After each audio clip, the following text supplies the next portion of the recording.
আল্লাহ নবী বলেন পর্দা করা ফরজ। আকমালুল মুমিনিনা ঈমানান আহসানুহুম খুলুকা ওয়া খিয়ারুকুম লিনিসাইকুম। আল্লাহ নবী বলেন দুনিয়ার ভিতরে যার স্ত্রী হলো ভালো তার ঘরটা হলো জান্নাতের টুকরা। কোনো মহিলা যদি তার স্বামীর পক্ষে যদি কথা বলে, মৃত্যুর পর যদি কোনো মহিলা বলে ওগো আল্লাহ, ও দুনিয়ার মানুষ শুনো, আমার স্বামীটা খুব ভালো ছিল, আল্লাহ নবী বলেন এই পুরুষটা সাথে সাথে জান্নাতে চলে যাবে। কোন স্বামী যদি এই কথা বলে, স্ত্রী মৃত্যুর পরে যদি মানুষগুলা বলে, স্বামী যদি বলে যে আমার স্ত্রীরা খুব ভালো ছিল, মহব্বতের মানুষ, আমার সারা কোনোদিন খানা খাই নাই, আমার সারা কোনোদিন চলে নাই।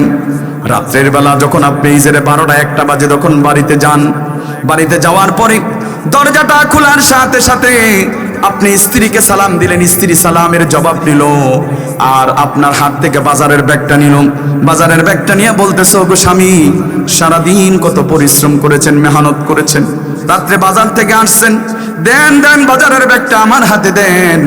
ওই যে দেখেন সামনে ঘরের সামনে বদনার মধ্যে পানি রাখা আছে, আপনি যান, আপনি গিয়ে ওযু ইস্তেঞ্জা করে আপনি তারপর আসেন, আমি আপনার জন্য গরম গরম খাবারের ব্যবস্থা করতেছি। কোন স্বামী যদি দেখে তার স্ত্রী ঘরে যাওয়ার, স্ত্রী করেছে, ঘরে যাওয়ার পরে স্ত্রী এত সুন্দর আদর সোহাগ করে তাকে খাবারটা বেড়ে দেয়, কিছু মাঝে মাঝে খাবারটা মুখে স্বামীর মুখে তুলে দেয়, গরমের দিন এরকম ভাবে তাল পাতা দিয়া বাতাস করতেছে, অথবা বলে ওগো স্বামী আপনি বসেন, আমি উপরে ফ্যানটা আপনার জন্য চালু করে দেই, এইরকম মাথার মধ্যে হাত বোলায় যখন স্ত্রী বলে ওগো স্বামী সারাদিন কত কষ্ট করেন আমাদের জন্য, আহা রাত্র 12টা-1টা বেজে গেছে, আপনি এখন আসছেন, ওগো স্বামী খানাটা খান। খানাটা খাওয়ার পরে স্বামী যখন ঘরের মধ্যে যখন বিছানায় গিয়া শুইবে, স্ত্রী যে বলে ওগো স্বামী দেন আপনার পাটা দেন, শীতের দিন ঠান্ডা হয়ে গেছে, সরিষার তেলটা পায়ের মধ্যে দিয়ে পাটা আপনার গরম করে দেই। এই কথা যদি কোনো স্ত্রী যদি স্বামীকে বলে আর এরকম খেজমত যদি করে, তাহলে ওই স্ত্রীকে স্বামী কোনোদিন তালাক দিব নাকি? কোনোদিন তালাক দিব না, বরং স্ত্রীকে বলবে এটা হলো আমার জান্নাতের হুর। কারণ দুনিয়ার ভিতরে যার ঘরের বউবালা তার হলো ঘরটা জান্নাতের টুকরা, দুনিয়ার ভিতরে যার ঘরের বউবালা না তার ঘরটা হলো জাহান্নামের টুকরা। এ বাজান, আপনি এখন বাড়িতে যাওয়ার পরে যদি স্ত্রী দরজাটা খুলে বলে যে তোমার ভাত তুমি লয়ে খায়া দাও, তাহলে অবস্থাটা কেমন হবে? এরকম অনেক নারী আছে পুরুষদের মাথার উপরে ভাত রান্দা খায়। কেমন ভাবে খায়? বাড়িতে গেছে, এমন একটা খাড়াই বউ একটা আনছে, বাড়িতে যাওয়ার পরে ভাত বাইরে খায়ালো, আমার গুণ ধরছে। হ্যাঁ, ঠিক বললেও ঠিক, না বললেও ঠিক, কারণ তুমি তো আনছো ফেসবুক দেখিয়া, তুমি তো বুড়া বাপ মার দোয়া লই আনছো না। রাত্রি 12টা-1টা পর্যন্ত খালি ফেসবুক চালাইছো, নতুন নতুন বউ দেখছো, দেখে একটা লাইক করছো, বাস পছন্দ হয়ে গেছে, তোমার এইটাই লাগবো। বাজান কো এটা চলতো না, মুরব্বী আছে এগরে দেখে শুনে পরে আইনা দেখো না এইটাই লাগবে, এটা ছাড়া আমার চলতো না। এখন বাবা আর কি করবো, দেখে যে এটা ছাড়া হে মরে যা, ওই জন্য বাবা এটারই আইনা দিছি। 1 মাস যাওয়ার পরে দেখে যে ঘরের মধ্যে খালি ধুমধাম শব্দ, কিরে এরকম কে লেগা ধুমধাম শব্দ হইতেছে, কে লেগা একটা আরেকটার গালি ফুটবলে লানা বেড়াইতেছে। আরে কথা তো ঠিকই, জুড়ে কোন ঠিক, কারণ হলো এরম একটা আনছে খাড়াস, তসলিমা নার্সির এসে তোমরা বেহায়া, এরম একটা আনছে, ঘরে যাওয়ার পরে কয় আমি ভাত বাইরে খাইতে পারি, তুমি বাইরে খাইতে পারো না, বাইরে খাও। আহা, এরকম মহিলা অনেক আছে, দাজ্জাল মার্কা মহিলা। ও মা, এটা কইরেন না, মহিলারা আছে নাকি? মহিলাদেরকে উদ্দেশ্য বলছে হ্যাঁ রামান হুজুর একটা আনছে, কি গরম গালে আনগরে দিতাছে বাস। না না, এটা দরকার। স্বামী আপনার জন্য জান্নাতের টুকরা, স্বামীর পায়ের নিচে আপনার জান্নাত। আপনি স্বামীকে সেবা করেন, মহব্বত করেন, আলহামদুলিল্লাহ দেখবেন ঘরটা জান্নাতের টুকরা হয়ে যাবে। কিন্তু স্বামীকে মহব্বত করে না, স্বামীর চাহিদা খালি ওই দাও সেই দাও, চাহিদা আর শেষ হয় না। অথচ আল্লাহ নবী এটা বলে নাই। আল্লাহ নবীর স্ত্রীরা বলতেছিল গো নবীজি আপনি আমাদেরকে এই দেন সেই দেন। আল্লাহ নবী মাস বড় বাজার করে দিতেন, যে এই যে তোমাকে ডাল কিনে দিলাম, এই ডাউল দিয়ে মাছ নিতে হবে, এই যে পেঁয়াজ কিনে দিলাম, এটা দিয়ে মাছ নিতে হবে, এইভাবে সিস্টেম করে দিতেন। আমাদের স্ত্রীদের চাহিদা শেষ হয় না। পুরুষ মানুষ সে নিজে ঈদের সময় নিজের জামা কিনতে সময় পায় না, অথচ স্ত্রীর ঝিকি জামা নতুন আছে, তাও একটা নতুন জামা ঈদের সময় কিনে দিতে হয়। বলে যে আমার এটা লাগবে, চলবে না। সন্তানেও বলে আমার কেটে দিতে হবে। সন্তানকে আমি ওইভাবে গড়াইতে পারি না। যুদ্ধ শেষ হয়েছে, আল্লাহ নবী সাল্লাল্লাহু আলাইহি ওয়াসাল্লাম যুদ্ধ শেষ হওয়ার পরে কিছু মাল জমা হয়েছে। স্ত্রীরা দেখে বলতেছে আমার ওইটা লাগবে, সেটা লাগবে।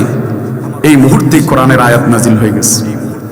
কোরআনের আয়াত নাজিল হয়ে বলতেছে, গো নবী আপনার স্ত্রীদেরকে বলেন তারা কি দুনিয়াদারি চায় না আপনাকে চায়, আপনি জিজ্ঞাসা করেন। আল্লাহ নবী সমস্ত স্ত্রীদেরকে ডাকলেন। সমস্ত স্ত্রীদেরকে ডাকার পরে ঘরের মধ্যে স্ত্রীদেরকে বলতেছে, নো আমার স্ত্রীরা শুনো, তোমাদেরকে আমি এমন একটা প্রশ্ন করব, যে প্রশ্নটা তোমরা বুঝে শুনে উত্তর দিবা। এখনই উত্তর দিতে হবে এমনটা নয়, তোমরা কিছুক্ষণ পরে উত্তর দিবা। তোমরা আমি যে প্রশ্নটা করব, এই প্রশ্নটা গিয়ে তোমার বাবার সাথে মায়ের সাথে গিয়ে পরামর্শ করবা, ফ্যামিলির লোকদের সাথে পরামর্শ করবা। পরামর্শ করার পর এরপরে তোমরা আমার কাছে এসে উত্তর দিবা। এই কথা যখন বলে দিলেন, এই কথা যখন স্ত্রীদেরকে বললেন, আল্লাহ নবী সমস্ত স্ত্রীদেরকে একত্রিত করে স্ত্রীদেরকে প্রশ্ন করলেন, বলো তোমাদেরকে আমি তোমাদেরকে একটা প্রশ্ন করতেছি, বলো সবাই তোমরা ভেবেচিন্তে উত্তর দিবা। এই কথা বলার পরে স্ত্রীদেরকে বলতেছেন, গো স্ত্রী বলো তোমরা আমার উত্তরগুলা দিতে পারবে না। কখন নবীজি আপনি প্রশ্ন করেন, আমরা উত্তর দিয়ে দিব। হাবিব নবীজি বলেন, ওগো স্ত্রী তোমরা যদি দুনিয়া চাও, তাহলে তোমাদেরকে দুনিয়ার ভিতরে তোমাদেরকে মাল সামানা দেওয়া হবে, তোমাদেরকে সোনা দেওয়া হবে, গয়না দেওয়া হবে, নতুন নতুন তোমাদেরকে জামা কাপড় দেওয়া হবে। তোমরা যদি চাও তোমাদেরকে সোনা গয়না দেওয়া হবে, তোমাদেরকে মাল সামানা দেওয়া হবে। তোমরা যদি দুনিয়া চাও তাহলে দেওয়া হবে। আর তোমরা দুনিয়াদারি চাও না, তোমরা আমার সাথে থাকতে চাও। এই কথা যখন স্ত্রীদেরকে বলে দিলেন, স্ত্রীরা তখন বলতেছেন, অনেক স্ত্রীকে কথা বলা হলো। আম্মা জান আয়েশা রাদিয়াল্লাহু তাআলা আনহা বলতেছেন, ওগো নবীজি আমি এই প্রশ্নের জবাবটা আমি দিতে চাই, উত্তরটা দিতে চাই। এই কথা যখন বললেন, আল্লাহ নবী কথা বললেন, তখন স্ত্রী বলতেছে, ওগো নবী প্রশ্নের উত্তর আমি দিতে চাই। আল্লাহ নবী বলেন, একটু ভেবে শুনে দাও। ওগো নবীজি ভেবে ভাবতে হবে না, চিন্তা করতে হবে না, আমি ভেবে সিদ্ধান্ত নিয়েছি, চিন্তা করে আমি উত্তর দিচ্ছি। ওগো নবীজি আমার দুনিয়ার এই মাল সামানা কোনো কিছুর প্রয়োজন নাই, আমি আপনার সাথেই আমি থাকতে চাই, আমি আপনার সাথেই থাকতে চাই, আমি আপনাকে ছাড়া আর কারোর সাথে থাকতে চাই না। দুনিয়ার কোনো ব্যক্তি যদি এই কথা কয় যে তোমার শাড়ি লাগবে, তখন যদি স্বামী যদি কয় তো তোমার শাড়ি লাগবে না আমারে লাগবে, তোমারও লাগবে শাড়িও লাগবে, এই কথাই তো দুনিয়াদারিরা বলে। কিন্তু উচিত নবী কি স্ত্রী কি বলছেন যে না, তখন নবীজি দুনিয়াদারি আমার খুব প্রয়োজন নাই। শাড়ি আজকে মরে গেলে তো শাড়ি পরে থাকবে, কিন্তু আজকে আপনি মরে গেলে শাড়ি পরে থাকবে। ওগো নবীজি আপনার সাথে আমার জীবনটা কাটিয়ে দিতে চাই। এই জন্য নবীজির রওজা কোথায়? মা আয়েশার ঘরের মধ্যে। এখন যেখানে রওজা আমি নিজে দেখে আসছি, আম্মা জান আয়েশা রাদিয়াল্লাহু তাআলা আনহা ওইটার ঘর ছিল, ওই ঘরের মধ্যে কবর হয়েছে, ওই ঘরের মধ্যে কবর হয়েছে। আল্লাহ নবী যখন মুমূর্ষু অবস্থায় মা আয়েশার কোলের মধ্যে এরকম ভাবে মাথাটা রেখে যখন দুনিয়া ছেড়ে বিদায় হওয়ার আগ মুহূর্তে বলে, ওগো আয়েশা তোমার কাছে আমার একটা আবদার কি? ওগো আয়েশা আমার মৃত্যুর পরে আমি চাই আমার রোজাটা তোমার ঘরের মধ্যে এই কথা যখন মা আয়েশাকে বললেন, মা আয়েশা আর কোনো জবাব দিলেন না, সাথে সাথে বলতেছে, গো নবীজি আমার কলিজাটা ঠান্ডা হয়ে গেছে, আমি মনে মনে এটাও চাইতেছিলাম যে মৃত্যুর পরেও নবীজি যেন আমার পাশাপাশি থাকে। নবীজির কবরটা মা আয়েশার ঘরে হয়েছে। আল্লাহু আকবার। আমাদের জামানায় কোনো স্ত্রী যদি বলা হয়, এখন তো দুনিয়ার ভিতরে স্ত্রীরা ভালোবাসে স্বার্থের কারণে স্বামীকে, স্বামীও ভালোবাসে স্ত্রীকে স্বার্থের কারণে। স্বার্থ ছাড়া দুনিয়াতে কেউ কোনো সময় ভালোবাসে না। দুনিয়ার ভিতরে স্বার্থ যতদিন আছে ততদিন ভালোবাসা থাকে, স্বার্থ যখন হারিয়ে যায় তখন দেশ ছেড়ে পালিয়ে যায়। স্বার্থ যখন হারিয়ে যায় তখন আর কারো তোয়াক্কা করে না, কে নেতা কে খেতা এইগুলোর প্রতি আর তোয়াক্কা করে না। কসাসা নিজের জীবন বাঁচা, তখন আর কর্মীর দিকে তাকায় না, তখন নিজেই পাখা দিয়া উড়াল দেয়। এর কারণ কি? স্বার্থ। স্বার্থ ছাড়া কেউ দুনিয়াতে ভালোবাসে না। আজকে আপনি যাকে ফুলের মালা দিচ্ছেন, বলছেন অমুক ভাইয়ের চরিত্র ফুলের মতো পবিত্র, আজকে যখন কালকে যখন ক্ষমতা চলে যাবে তখন আপনাকে কিন্তু আর চিনবে না, আপনাকে আর দেখ। আল্লাহ স্বার্থপর না, নবীরাও স্বার্থপর না। নবীর কবরটা কিন্তু আল্লাহর নবীর কবরটা কিন্তু তার ঘরের মধ্যে হয়েছে, মা আয়েশার ঘরে। দুনিয়ার ভিতরে স্ত্রীকে বলা হলে যে আমি মারা যাওয়ার পরে আমার কবরটা ঘরের বাইরে দরজার সামনে দিব নাকি? স্ত্রী বলবে মরা মানুষের কোনো দাম নাই, মরা মানুষ মরে গেছে, তাড়াতাড়ি করে মরা মানুষকে জঙ্গলে রেখে আস। আম্মা জান আয়েশা ওই ঘরের মধ্যে যখন কবর হলো, কবর হওয়ার পরে আয়েশা মনে মনে ভাবতেছে, যেহেতু নবী যখন শুয়াই গেছে, জায়গা তো আছে দুই পাশে দা, আমার মৃত্যুর পরে আমিও চাই আমার কবরটা যেন নবীর পাশে হয়। নবীকে দাফন কাফন করানোর পর কিছুদিন পরে আবু বকর আয়েশা বলে, ও আয়েশা তোমার কাছে আমার একটা আরজি। কি বাবা, কি বলেন? বলেন আপনি কি বলতে চান বলেন। আবু বকর বলে, ও আয়েশা নবী তো দুনিয়া ছেড়ে চলে গেছে, নবী তো তোমার ঘরের মধ্যেই কবর হয়েছে, আমি তোমার কাছে একটা কথা রাখতে চাই, আমার মৃত্যুর পরেও আমি নবীর ডান পাশে দিয়ে ঘুমাইতে চাই, আমার কবরটা যে রেখে হয়। এই কথা যখন বললেন, মা আয়েশা মনের মধ্যে খুব কষ্ট পাইতেছেন, কিন্তু বলতে পারে না, বাবা তো কিভাবে বলবে, কোনো কিছু বলে না। আব্বা জান আপনি যেহেতু বলছেন কোনো কথা নাই, আপনি থাকবেন, কোনো সমস্যা নাই। উনি মনে মনে ভাবলেন, যেহেতু আমার আব্বা ডান পাশে দিয়ে শুইবেন, বাম পাশে তো খালি আছে, তো ওই পাশে দিয়ে শুয়ে যাইব। আবু বকর ঘর থেকে বের হয়ে গেল। আবু বকর ঘর থেকে বের হয়ে যাওয়ার পর আল্লাহু আকবার, কিছুক্ষণ পরে দেখা গেছে উমর চলে আসছে। উমর আয়েশা বলে, ও উমর আয়েশাকে বলে, আয়েশা তোমার কাছে আমি একটা আবদার রাখতে চাই। কি? আয়েশা যেহেতু দেখলাম কিছুক্ষণ আগে আবু বকর ঘর থেকে বের হয়েছে, কি বলেছে আমার জানা নাই, কিন্তু আমি তোমার কাছে একটা কথা বলতে আসছি। নবীজি দেখো তো জীবন দশায় নবীর সাথে আমি ডাল হিসাবে থাকতাম, নবী যেইখানেই যাইতো আমি ওইখানেই যাইতাম। আমি দুনিয়াতে বেঁচে থাকতে নবীর গায়ে একটা ফুলের টুকরা পড়বে, আমি এটা বরদাস্ত করি নাই। নবীকে হত্যা করবে, এটা হতে পারে না। সবসময় ডাল হয়ে থাকতাম। ও আয়েশা আমার একটা কথা, আমার মৃত্যুর পরে আমি চাই নবীর যে কোনো একটা পাশে দিয়ে আমি ঘুমাইতে চাই। এই কথা যখন বলল, আয়েশা আর কোনো কথা বলতে পারলো, মনে হয় আসমান থেকে পড়ছে, কি আর বলবে, কোনো কথা নাই। কিছুক্ষণ পরে বলে, ও ওমর কিছুক্ষণ আগে দেখলা যে আমার আব্বা ঘর থেকে বের হলো, আমার আব্বা এই কথাটাই বলে গেছে যে যেন আমার স্বামীর নবীর পাশে ডান পাশে দিয়ে সে ঘুমাইতে চায়, বাম পাশে দা খালি জায়গাটা ছিল। আমি ভেবেছিলাম আমার মৃত্যুর পরে আমি নবীর বাম পাশে দিয়ে ঘুমাইব, সেই আমার ওসিয়তটা আর পূরণ হলো না। ও ওমর তোমার ওসিয়তটাই পূরণ হলো, তোমার মৃত্যু যদি হয়ে যায় তাহলে তোমাকে নবীর বাম পাশে দিয়ে রাখা হবে। এই জন্যই রওজার মধ্যে রাখবেন তিনটা কবর, একটা হলো রাসূলের, আরেকটা হলো আবু বকরের, আরেকটা হলো উমরের। তিনজন ওই মদিনার রওজাতে ঘুমাইতেছে। আল্লাহু আকবার। দুনিয়ার ভিতরে এইরকম কোন স্বামীরা করবে না, কোন স্ত্রীরাও করবে না। আজকে স্ত্রী মরে গেলে 3 দিন পরে দেখা গেছে স্বামী আরেকটা বউ ঘরে নিয়ে আসবে। ও মা, দুনিয়ার ভালোবাসা এগুলা কিছুই না, সবাই স্বার্থপর, কেউ স্বার্থ ছাড়া ভালোবাসে না। এ বাজান আপনিও স্বার্থপর, স্বার্থ ছাড়া কিন্তু ভালোবাসেন না। এই জন্য দুনিয়ার ভিতরে স্বার্থ আর স্বার্থ কিন্তু আল্লাহর কাছে কোনো স্বার্থ নাই। এই জন্য দুনিয়াতে যতদিন থাকবেন আল্লাহর গোলামি এবং রাসূলের তরিকা সকলেই মানব তো ইনশাআল্লাহ। আর যদি যে কথা বলতেছিলাম পর্দার কথা, পর্দা করা এটা ফরজ, এটা আল্লাহর হুকুম। পর্দা করা ফরজ। কোনো ব্যক্তি যদি পর্দা না করে জাহান্নামের আগুনে পড়তে হবে, এটা আল্লাহর কথা। আগেকার সাহাবায়ে কেরাম তারা এরকম গুনার কাজ হয়ে গেলেই তারা তওবা করতেন খালেস দিলে।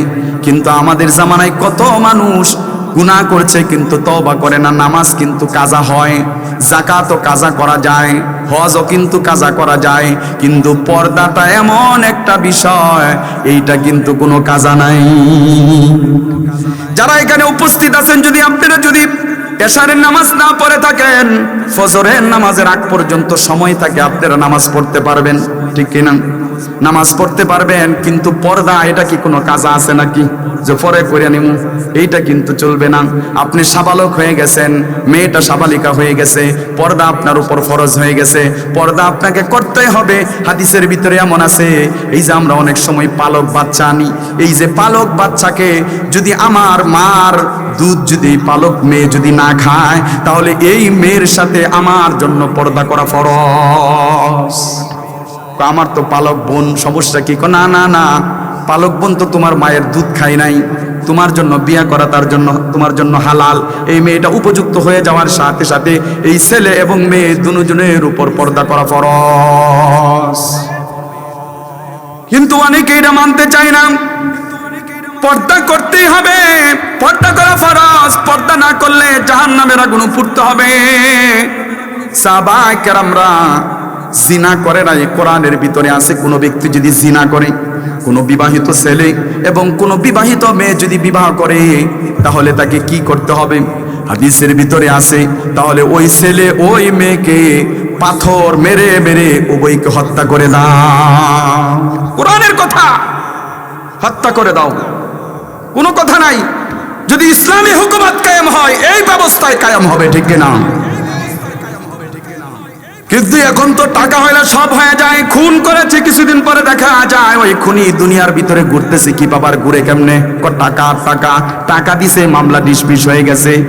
অথচ হাদিসে বলা আছে, আল কাতলু মিনাল কাতল, যে তোমাকে কতল করছে তাকেও তুমি কতল করে ফেলাও। কোনো অবিবাহিত মেয়ে এবং ছেলে তারা যদি জিনার কাজ করে, তাহলে তাদেরকে বলা হয়েছে তাদেরকে কি করো? 100 ব্যাকেটের আঘাত করো।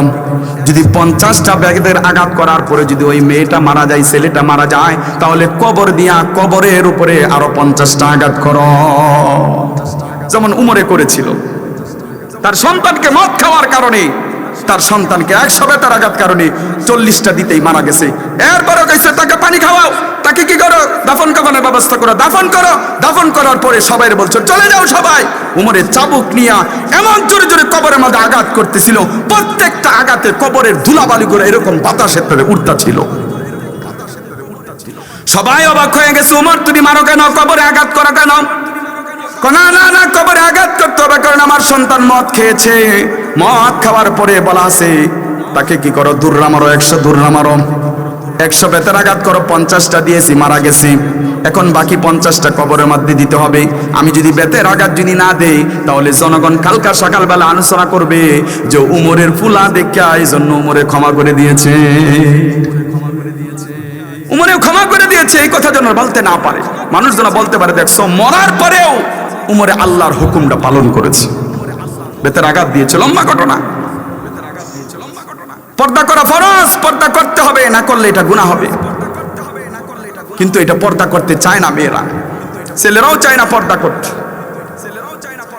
পর্দা বাজান করতে হবে। গুনাহ যারা পরিমাণ হয়ে গেলে গুনাহ তো গুনাহ, গুনাহ তো গুনাহ, গুনাহ নিয়ে জাহান্নামে, গুনাহ নিয়ে কবরে গেলে জাহান্নামের আগুন ভোগ করতে হবে। গুনাহকে ছোট মনে করতে নাই। যদি আগুনকে ছোট মনে করেন তাহলে দাও দাও করে আস্তে আস্তে বড় হবে। গুনাহ তো গুনাহ। একজন সাহাবী, আল্লাহ রাসূল যখন মদিনাতে আসলেন, তখন একজন সাহাবীর নাম ছিল আব্দুল্লাহ, আরেকজন সাহাবীর নাম ছিল সালাবাতুল আনসারী। সালাবাতুল আনসারী মদিনাতে আসছেন, আর আব্দুল্লাহ হলো মদিনারই অবস্থান করে, মদিনারই অধিবাসী, মদিনায় বসবাস করেন। এই সময়ে আব্দুল্লাহ রাদিয়াল্লাহু তাআলা আনহু যুদ্ধে যাবে, তাবুকের যুদ্ধে যাবে। এই সময় আল্লাহু আকবার, এই সময় আল্লাহ নবী বললেন তাহলে আব্দুল্লাহ তো যুদ্ধে যাবে, তাহলে আব্দুল্লাহর এই সংসারের ধারবার কে নিবে? তখন এই জন্য সালামাতুল আনসারী উনি বললেন, ওগো নবীজি, আমি এর দারবাই, আমি এর কি করব, বাহক আমি হব, আমি তার জিম্মাদার নিব, তার ঘরের যা আসবাবপত্র প্রয়োজন আমি ব্যবস্থা করে দিব, আমি বাজার করে দিব, গরু বাছুর সবকিছু পাহারা দিব। ওগো নবীজি, কোনো সমস্যা নাই, যুদ্ধে তাদেরকে নিয়ে চলে যান। যুদ্ধে নিয়ে চলে গেল সালাবাতুল আনসারী। উনি কি করলেন, আব্দুল্লাহর বাড়িতে গরু পাহারা দেয়, উট পাহারা দেয়, এরকম ভাবে তাদের কাজকর্ম করে দেয়, বাজার সদাই করে দেয়, বাজার সদাই করে দেয়, কারণ তার কাছে তার স্ত্রীকে, তার সন্তানকে, বাড়িকে আমানত রেখে গেছে সালাবাতুল আনসারীর কাছে। আমাদের সমাজে অনেক সময় যুবকরা বিবাহ শাদী করে বিদেশ চলে যায়, বিদেশ চলে যাওয়ার পরে খবর আর রাখে না, কিছুদিন পরে মোবাইলে খবর পায়, দেখে যে ছোট ভাই তার বাবের নিয়ে পালাইছে। আমানতের খেয়ানত করে না, দেখা যায় জিনা করা শুরু করে দেয়, আমানতের খেয়ানত করে। কিন্তু সাহাবীরা কখনো আমানতের খেয়ানত করে নাই। যদি আমানতের খেয়ানত যারা পরিমাণ নষ্ট হয়ে যাইতো, তারা আল্লাহর কাছে তওবা করত। দেখা গেল সালাবাতুল আনসারী, আল্লাহু আকবার, সালাবাতুল আনসারী এরকম ভাবে বাজার করে দেয়। বাজার করে যখন একদিন ঘরের মধ্যে আসলেন, ঘরের মধ্যে আসার পর ঘরের বাচ্চাদেরকে ডাক দিলেন, কোনো ঘরের বাচ্চা ঘর থেকে বের হলো না। ভাবলেন মনে হয় বাচ্চারা খেলাধুলা করতে গেছে। স্ত্রী ছাড়াই আব্দুল্লাহর স্ত্রী ঘর থেকে বের হলো। বের হওয়ার পরে দেখে, যখন বাজারটা যখন এইভাবে হাত দিয়ে দেয়, দেওয়ার সাথে সাথে দেখে যে আব্দুল্লাহর স্ত্রীর হাতটা খুব সুন্দর, সুশ্রী, সুন্দরী এই মহিলা হাতের মধ্যে এরকম ভাবে এরকম সালাবা ধরে ফেলেছে। শুধু হাতটা ধরে ফেলেছে, হাতটা আর কসলানো শুরু করে দিয়েছে। হাসনা যখন এরকম ভাবে কসলানো শুরু করে দিয়েছে, ওই দিক দিয়ে আব্দুল্লাহর স্ত্রী বলতেছে, সালাবা, তোমার বন্ধু আব্দুল্লাহ তোমার কাছে কিন্তু আমাকে আমানত রেখে গেছে। ইত্তাকুল্লাহ, তুমি আল্লাহকে ভয় করো, তুমি আল্লাহকে ভয় করো, তোমার কাছে তো আমাকে আমানত রেখে গেছে। তুমি আমানতের খেয়ানত করলে আল্লাহর কাছে তোমার জবাবদিহিতা করতে হবে। এই কথা যখন বললেন, বলার সাথে সাথে সালাবা হাতটা ছেড়ে দিল। ভিতরে ভয় ঢুকে গেল, হাই হাই, আমি এটা কি করলাম, হাই হাই, এটা আমি কি করলাম। ব্যাগটা এরকম ভাবে হাতটা ছেড়ে দিয়ে ব্যাগটা রেখে দৌড়ে এরকম ভাবে চলে গেলেন পাহাড়ের উপরে গিয়ে হাউমাউ করে কান্না করে, ওগো আল্লাহ, আমি এটা কি করলাম, আমি এটা কি করলাম। হাউমাউ করে কান্না করে, ওগো মালিক, তুমি আমাকে ক্ষমা করে দাও। এইভাবে যখন সাহাবীরা কান্না করতেছিল, যুদ্ধ শেষ হয়ে গেল। আব্দুল্লাহ বাড়িতে আসলেন। বাড়িতে আইসা দেখে যে আর সালাবা নাই। স্ত্রীকে জিজ্ঞাসা করে, সালাবা কোথায়? সালাবা আজকে 15 দিন হয়ে গেল, সালাবা আর আমার বাড়িতে আসে না। কেন? এই ঘটনা ঘটেছে। আমি বললাম তুমি আল্লাহকে ভয় করো, ইত্তাকুল্লাহ। এই কথা বলার সাথে সাথে হাতটা ছেড়ে দিয়ে, সালাবা কোথায় গেছে আমি জানি না, খুঁজাখুঁজি করলাম, কোথাও পেলাম না। তখন ওই আব্দুল্লাহ উনি আর ঘরের ভিতরে না ঢুকে উনিও চলে গেলেন সালাবাকে খোঁজার জন্য।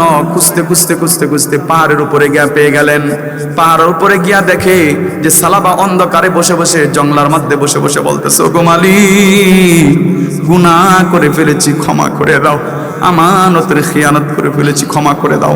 এইভাবে যখন কান্না করে, আব্দুল্লাহ বলতেছে, সালাবা তুমি গুনাহ করেছো, চলো চলো যাই, নবীর দরবারে যাই। বলে না, আমি নবীর দরবারে যাব না। চলো যাই। নবীর দরবারে না গিয়া সালাবা কি করলেন, আবু বকরের কাছে নিয়ে গেলেন। আবুর কাছে গিয়া বলতেছে, আবু বকর। সালাবা বলে যে আমি অনেক অপরাধ করে ফেলেছি, অপরাধ কি ক্ষমা হবে না? আবু বকর বলে, না, এই অপরাধ ক্ষমা হবে না, আমি তোমাকে তওবা করাইতে পারবো না। তখন আবু বকরের কাছ থেকে ফিরে গেল, উমরের কাছে গেল।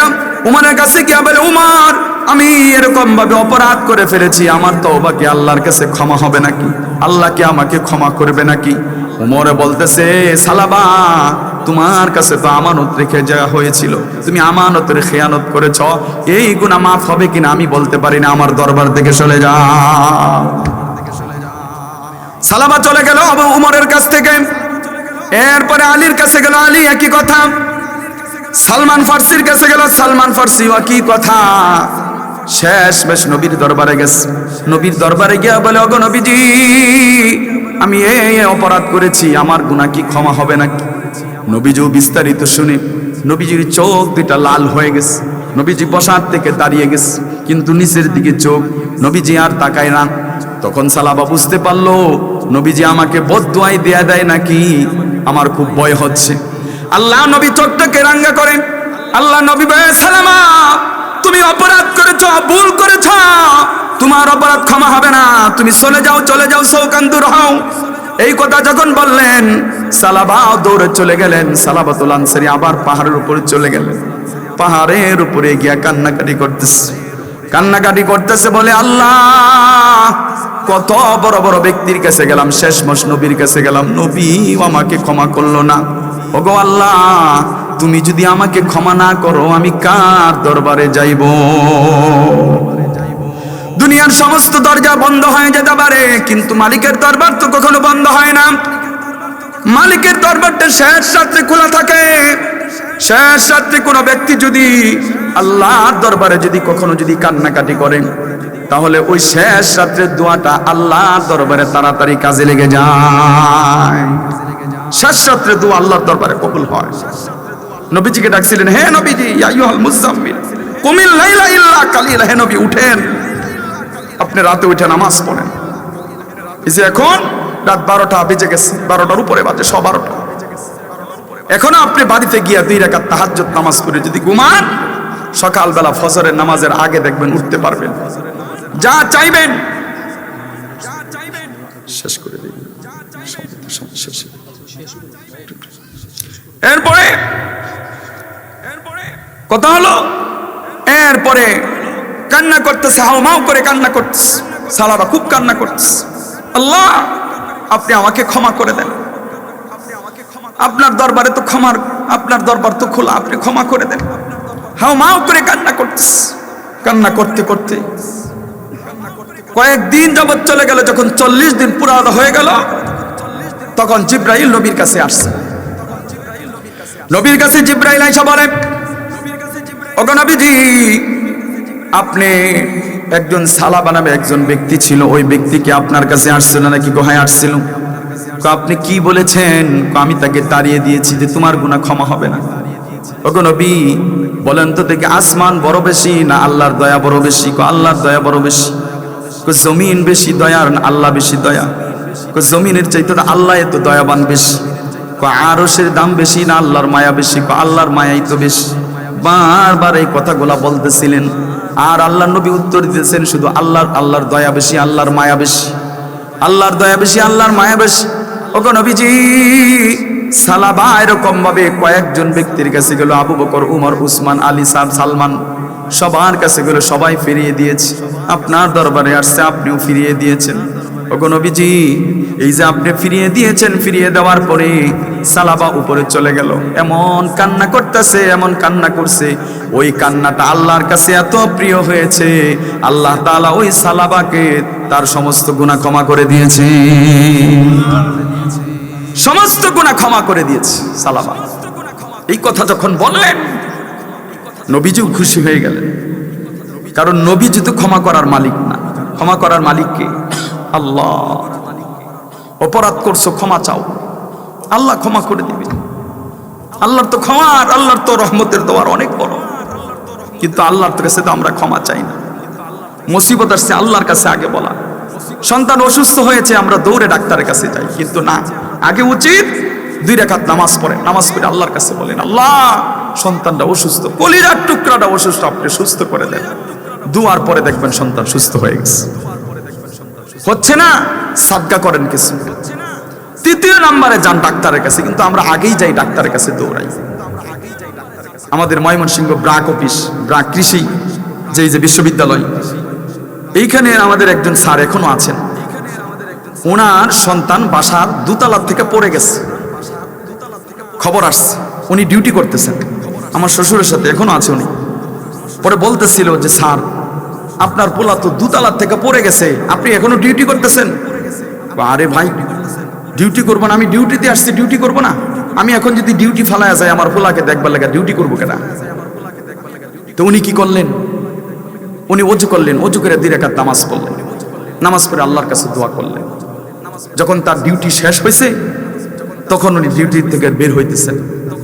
মানুষজন বলতেছিল যে স্যার, আপনার পোলা তো মনে শেষ, আপনি এখন ডিউটি করে যাইতেছেন।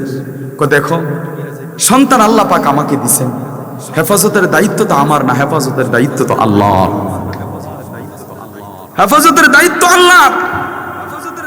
উনি ডিউটি শেষ করে বাড়িতে গিয়ে দেখেন পোলা এখন খেলাধুলা করতেছে, দোতলার দিকে পড়ে গেছে, কিচ্ছু হয় নাই। ডাক্তারের কাছে নিয়ে গেছে, দৌড়ে ভয় পেয়ে গেছে, নিয়ে ডাক্তার সবকিছু চেক টেক করে দেখো না কিছু ক্ষতি হয় নাই, পোলা আপনার ভালো আছে। পরের দিন স্যার আসছে, স্যার আপনার পোলার কি খবর? না পোলা তো আলহামদুলিল্লাহ ভালো। কি বলেন স্যার? দোতলার দিকে পড়ে গেছে, ভর্তা হয়ে যাওয়ার তো কথা। না কিচ্ছু হয় নাই। আমার সম্পর্ক তো মালিকের সাথে, মালিকের সাথে আমার সম্পর্ক, আমার সন্তান ক্ষতি হবে এটা তো আমার বিশ্বাস হয় না। মোহতারাম হাজিরিন, এখনো আল্লাহর ওলি আছেন। ওই জন্য আল্লাহর ওলিরা এখনো জমিনে আছে দেখে জমিন এখনো টিকে আছে। না হলে যে পাপ হয়েছে, এই পাপের কারণে জমি তো লূত আলাইহিস সালামের কওমের মতো নিচে ডাইবা যাওয়ার কথা, কিন্তু আল্লাহর ওলিরা এখন আছে। এই জন্য জমির উপরে এখন আমরা স্থিরভাবে বসে আছি। আমরা তো বুঝি না, আফালা ইয়ানজুরুনা ইলাল ইবিলি কাইফা খুলিকাত ওয়া ইলাস সামাই কাইফা রুফিয়াত ওয়া ইলাল জিবালি কাইফা সুফিয়াত। তুমি কি দেখো না আমি পাহাড়টাকে কিভাবে পেরাকের মতো গেড়ে দিছি জমিনের মধ্যে? পেরাক স্বরূপ গেড়ে দিছি। এই যে আমরা যে লোহা গাড়ছি, এই যে লোহা গাড়ছে, লোহার মাথাটা খালি একটু আগলাস, এখানে কয় ইঞ্চি? অল্প একটু। আর কমসে কম 10 ভাগ লোহা দিছে গাছ। জমির মধ্যে এরকম আল্লাহ তাআলা এরকম জমিনের উপরে পাহাড়কে এরকম ভাবে গেড়ে দিয়েছে, আর জমি স্থির হয়ে আছে। না হলে জমি টিকতো না, তো জমি দোষে যেত। রাগ করতেছেন, আমি শেষ করে দিতেছি। অতিথিরা বসে আছেন, তাদের কথা শুনবেন ইনশাআল্লাহ, শুনে ইনশাআল্লাহ চলে যাবেন। ওনারা খুব ভদ্র মানুষ। ওনাদের চেহারা, আমার এখানে যখন আসছে ওনাদের চেহারা দেখে আমার দিলটা ঠান্ডা হয়ে গেছে। ভাই 2010 সাল থেকে কথা বলি, বদনাম করতেছি না, সত্যি কথা যেটা, এরকম সামনে থেকে মাইক কেড়ে দিয়েছে। অসংখ্য প্রমাণ আছে। কত বড় কষ্ট লেগেছে যে কোরআনের কথা বলতেছি, কারো ব্যক্তির। আমরা তো কাউকে ক্ষমতা বসাইতেও চাই না, ক্ষমতা আমরা নিতেও চাই না, কিন্তু ইনারা যখন আসলেন চেহারার দিকে তাকায় মাশাআল্লাহ দিলটা ঠান্ডা হয়ে গেছে। ওনার ভাইয়েরা ওনারাও খুব ভালো ছিল, কিন্তু কিছু কিছু ব্যক্তিরা বেশি রঞ্জিত করে ফেলেছিল, এজন্য আল্লাহ সহ্য করে নাই। আল্লাহ ছাড় দেয়, ছেড়ে দেয় না। যদি জমিনের মধ্যে আসেন, মাটির মানুষ, মাটি হয়ে থাকেন, এত গরম কে লেগে? ফেরাউনের দিকে তাকান, হামান সাদ্দাতের দিকে তাকান, ওদের অবস্থা কি? অনেকেই তো রাগ করবেন আমার কথা, কিন্তু বাজান রাগের কথা না, সত্য কথা। তখন আল্লাহ নবীর কাছে বলতেছেন, ওগো নবীজি, জিবরাইল বলতেছেন, ওগো নবীজি, আপনি ওই ব্যক্তিকে তাড়ায় দিলেন, অথচ আল্লাহ তাআলা তো ওই ব্যক্তিকে তাড়ায় দেয় না, তাই নাকি? হ্যাঁ। যান আপনি তাড়াতাড়ি করে সালাবাতুল আনসারীকে ডেকে নিয়ে আসেন, সাথে আবু বকর দাঁড়ানো, সালমান দাঁড়ানো। সালমানে বলতে দৌড়ে দিয়ে আমি নিয়ে আসি। আবু বকর বলে আমি যাই। যাও, তাড়াতাড়ি যাও। দৌড়ে দুজন গেছে না, সন্ধ্যা হয়ে গেছে। মানুষদেরকে জিজ্ঞেস করতেছে, এই সালাবাতুল আনসারীকে দেখেছো? ওই যে পাগলটা নাকি? কোন পাগলটা? ওই যে খালি কান্নাকাটি করে, এর কথা বলতেছে।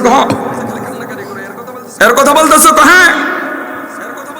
কই যে কিছুক্ষণ পরে দেখবা আসবে, সারা রাত এই জমিনের মধ্যে সিজদা দিয়ে কান্না করে, জমিন ভিজায় ফলাইছে।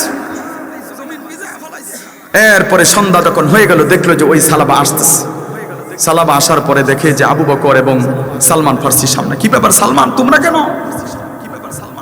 বলতেছে নবী তো যেতে বলছে। নবীজি যে বলছে? হ্যাঁ। কেন বলছি? নবীজি বলছে, তুমি যে গুনাহ করেছো, জিনা করেছো, আল্লাহ তাআলা তোমার গুনাহ খাতা ক্ষমা করে দিয়েছে। সুবহানাল্লাহ। তাই? হ্যাঁ। কে বলছে? নবী বলছে। নবী বলছে? তো হ্যাঁ নবী বলছে। নবী বলেছে ক্ষমা হয়ে গেছে, চলো যাই। নবীর অবস্থা কেমন? তুমি যেই রকম মনে মনে ভাবতেছো, যেরকম দেখতে চাও, নবীর অবস্থা ওইরকমই আছে। তাফসীরের ভিতরে এই ঘটনা আছে, সূরা নূরের ভিতরে খুলে দেখবেন এই ঘটনা। কোনো বানানো কিচ্ছা কাহিনী না এটা। এরপরে সালাবাকে নিয়ে আসলেন। নিয়ে আসার পরে সকাল হয়ে গেছে, ফজর রক্ত হয়ে গেছে। আল্লাহ নবী ফজরের নামাজ পড়াইতেছে। ফজরের নামাজে নবীজি নিজে ফজরের নামাজ পড়াইতেছেন, আর সাহাবারা পিছনে দাঁড়ায় ইক্তেদা করতেছেন। ফজরের নামাজের তেলাওয়াতটা অনেক মধুর হয়, সারা রাত ঘুম হয়, মাথাটা ফ্রেশ থাকে। যখন ফজর নামাজে তেলাওয়াত করা হয়, ইমাম যখন তেলাওয়াত করে, অন্যরকম একটা মজা লাগে, রহমতের একটা বাতাস মনে হয় শরীরে বইতে থাকে। কিন্তু এই মজা বুঝবেন কেমনে? ঘুমায়া থাকলে। সারা রাত ওয়াজ শুনলেন, ফজর পড়লেন না, কোনো লাভ নাই। যত কষ্টই হোক ফজর নামাজ পড়বেন। আমাদের ময়মনসিংহের আব্দুল হক সাহ হুজুর মাহফিল করে 12টা 1টা বাজে বাসার যায়, কিন্তু আল্লাহর বান্দা প্রতিদিন ময়মনসিংহ বড় মসজিদে ফজরের নামাজ নিজে নামাজটা পড়ায়, আল্লাহর ওলিয়ারা। কিন্তু আমরা জোয়ান, শরীরে শক্তি আছে, এই যে জামু অনেকেই সকাল 8টা পর্যন্ত ঘুম 8টা পর্যন্ত, ফজর কই গেল, ফজরের খবর থাকে না। মুহতারাম হাজিরিন, তখন এই সালাবা আসলেন, আসার পরে দেখেন নবীজির পিছনে ফজর নামাজ পড়লেন। নবী করিম সাল্লাল্লাহু আলাইহি ওয়াসাল্লাম নামাজের মধ্যে কিরাত পড়তেছিলেন, আল্লাহাকুমুত তাকাসুর হাত্তা যুরতুমুল মাকাবির।